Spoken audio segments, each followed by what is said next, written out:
And welcome to day 10 of 31 Days of Chasing Your Dreams Poetry by Latisha B. My name is Latisha, and for those of you who are joining me for the first time, I just want to share a little bit about myself. I am 36 years old. I'm a mother of 5 kids. I've been married 13 years. I'm a homeschooling mom, and I have been writing poetry since I was 15 years old. This series is something that is new to me, and I don't have like big ambitions about going viral or having like millions of views or not. You know, if I get 10 views, I'm very happy with that. But it's just something that I wanted to do to just get my feet wet and to try something that I've never tried before. Now, I missed the last 2 days of this series, day 8 and day 9. I didn't get to do poems on those days because those were very, very, very challenging and difficult days for me, and it was just something that I couldn't do. I had initially planned to read to you 3 poems today to make up for those 2 days that I lost. And the poems that I was going to read to you were going to be called The Battle, Fearless, and Breakup. And they were going to speak on the topic of just wanting to break free from the things that hold you in bondage, the things that keep you in bondage, and the fight that you have to put up. You know, the fight from fighting off your past, fighting off your strongholds, fighting off all those things that come against you to try to stop you from becoming who God made you to be. But I'm going to shift that a little bit, and maybe I'm going to do what I had planned to do today tomorrow. Today, you know, I decided to do something different, and here's the reason why. Back in April, I had planted some morning glory flowers, and I have been waiting for quite a while to see a particular plant, one of those flowers, blossom. And even like some of the morning glories that I planted, the more scrawnier ones had blossomed before. They had bloomed a bunch of flowers before this particular one that I've been waiting for. This one has been full and growing like none of the others, more than any of the others, and yet still the flowers weren't blooming. And I thought to myself, especially because I'm in a season of transition, I thought to myself, I just had this thought that maybe when the first flower bloomed, that will be God's sign to me that my season is about to shift. Things are about to change.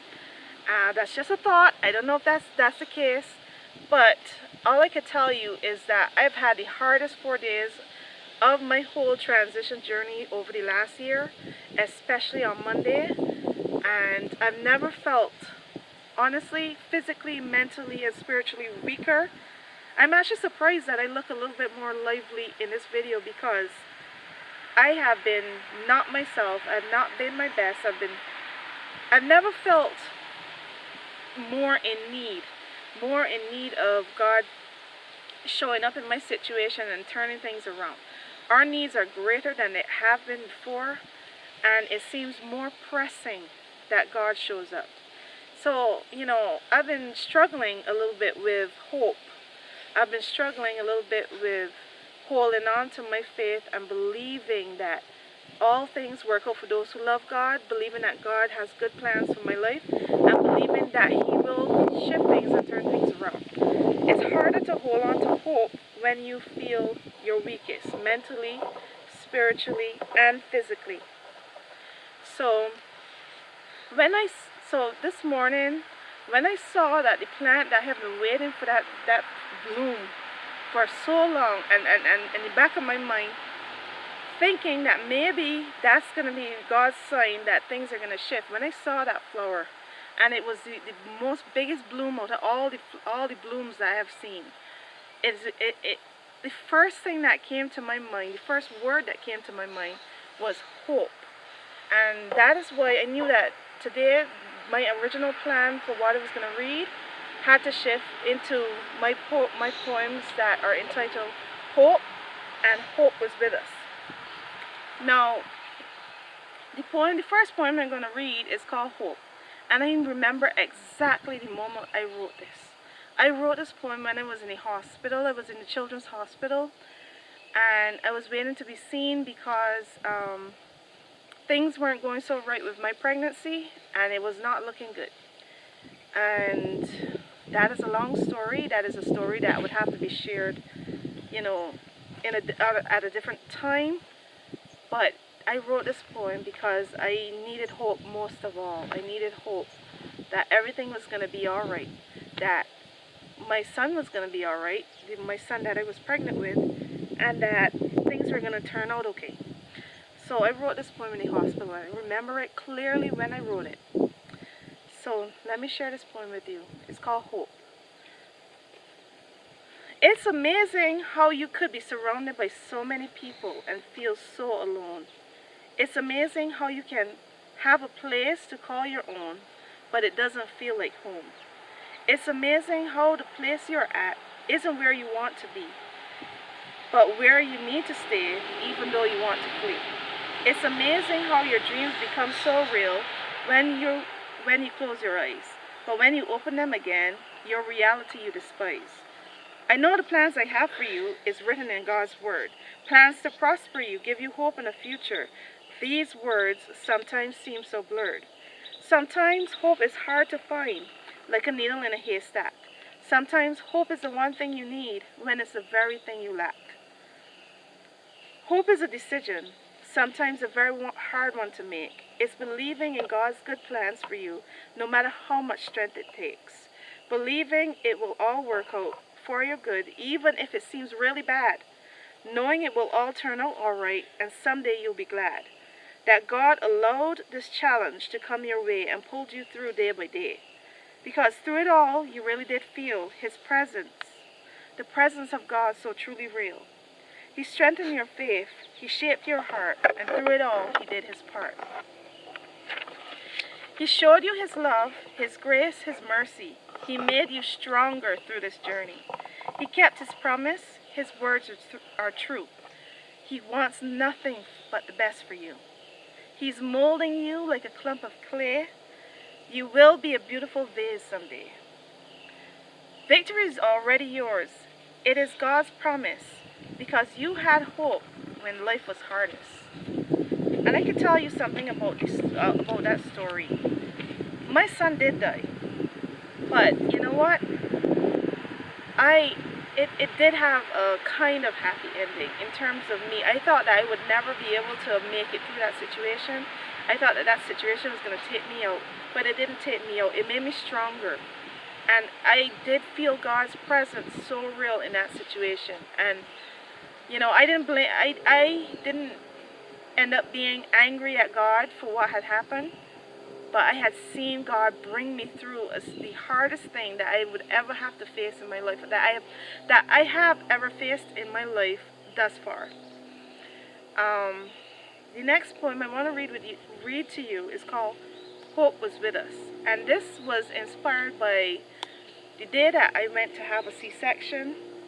The day that I went to have a C-section for the baby that troubled pregnancy. The nurse that was with us, her name was Hope. So I just felt like she was a physical representation of what was with us, the spirit of hope. Hope was with us. Hope was with us. She held our hand and walked with us. When it grew cold, she kept us warm. She sheltered us in the great big storm. Hope was with us, whispering words of encouragement. In our darkest hour, she was our spiritual nourishment. Hope was with us in the tear-filled night. When all seemed cloudy, she gave us sunlight. Hope was with us, warming our souls. With her sweetest hug, in the painful nights, she kept us snug. Hope was with us. God sent her there. She held our hand as we faced our fear. Hope was with us, day and night. She stayed with us. In our sight, always in our sight. This really is the toughest season that I have been through. This one that I'm in now. This goes right up there with that time, that hard year, that hard pregnancy that ended with me losing my son. That was in 2011, and I would say that This goes right up there in terms of a very, very tough season. In terms of a season where I need God more than ever. I need hope more than ever. I need faith more than ever. Because in seasons like this where the physical stuff doesn't seem to be coming together the way that you need them to come together in order for your situation to change, there's nothing else you can do but pray, hold on to your hope, hold on to your faith, and to lift your eyes up to God. And that's why I just want to read this psalm to you, Psalm 121, and I just want to leave it there. I will lift up my eyes to the hills. From whence comes my help? My help comes from the Lord, who made heaven and earth. He will not allow your foot to be moved. He who keeps you will not slumber. Behold, he who keeps Israel shall neither slumber nor sleep. The Lord is your keeper. The Lord is your shade at your right hand. The sun shall not strike you by day, nor the moon by night. The Lord shall preserve you from all evil. He shall preserve your soul. The Lord shall preserve your going out and your coming in, from this time forth and even forevermore. So that's where I'm going to end this video. You know, I'm going to hold on to my hope and hold on to my faith. And some days are harder than others, but in a season like this, it is all you could do. And I trust that all things work together for those who love God. I trust that He has good plans for me and my family. And I trust that in the end, it'll be okay. So I hope you enjoyed this video, and I thank you for joining me today. And I hope that you join me again and again for the videos that I do in the future. I hope that you get to watch the ones that I did before. And feel free to subscribe, feel free to like, feel free to share. And just so you know, it's just the beginning of this journey for me. So I don't know where God is going to take me, take my ministry, take my visions, take my dreams, take my life, take my voice, take my talents. I don't know where this story is going. But I just thank you for being a part of it. Thank you for tuning in for a little bit. Maybe you'll tune in some more in the future. But I just really appreciate it. Thank you so much.